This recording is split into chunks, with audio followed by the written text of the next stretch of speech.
Le Conseil a adopté un avant-projet de loi portant sur le contrôle des engrais.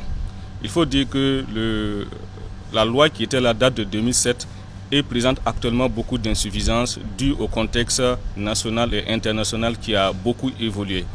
Au plan national, nous avons le contexte sécuritaire qui exige que l'État prenne en charge la question des engrais pour assurer un contrôle des engrais de l'entrée du pays jusqu'au champ des paysans.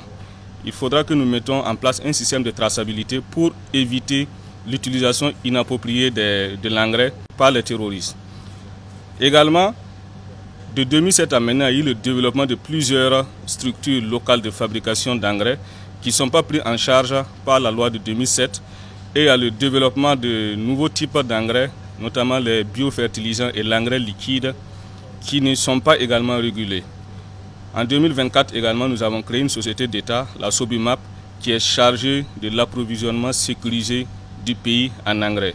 Donc, vu toutes ces évolutions, il était nécessaire de revoir la loi sur le contrôle des engrais. L'avant-projet de loi comporte plusieurs innovations.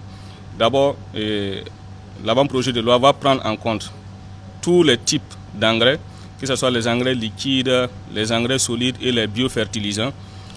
L'avant-projet de loi également consacre la Sobimap comme la structure chargée de l'approvisionnement de l'engrais au Burkina. L'avant-projet de loi consacre le monopole de l'importation d'engrais au niveau du pays à la Sobimap qui deviendra désormais la seule structure habilitée à importer de l'engrais au niveau du Burkina Faso. Il y a également le fait que nous allons renforcer le contrôle de l'engrais au niveau du pays en instituant la fonction d'inspecteur d'engrais et également en instituant la déclaration périodique des stocks au niveau des détenteurs de l'engrais. Également, les niveaux des sanctions ont été rehaussés, les sanctions administratives et les sanctions pénales, afin de lutter efficacement contre les fraudes au niveau de l'engrais. Donc, cet avant-projet de loi vise à approvisionner le pays en engrais de manière sécurisée et à des prix compétitifs pour nos paysans. Il faut dire que cet avant-projet de loi rentre dans le cadre de l'augmentation de notre production et également de la sécurisation de nos terres au niveau national.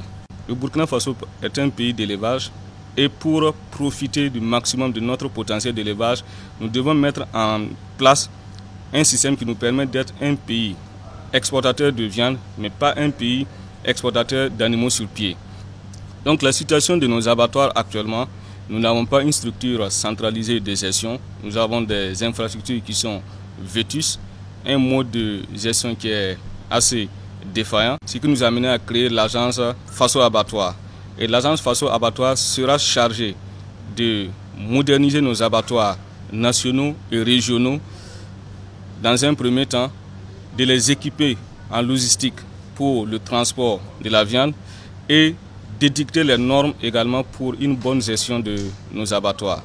Il faut dire que actuellement, l'agence Faso Abattoir prend en compte uniquement que les abattoirs nationaux et régionaux, les aires d'abattage ne sont pas concernées, mais l'agence Faso Abattoir édictera les normes afin que nous puissions mettre l'ensemble de ces abattoirs à niveau.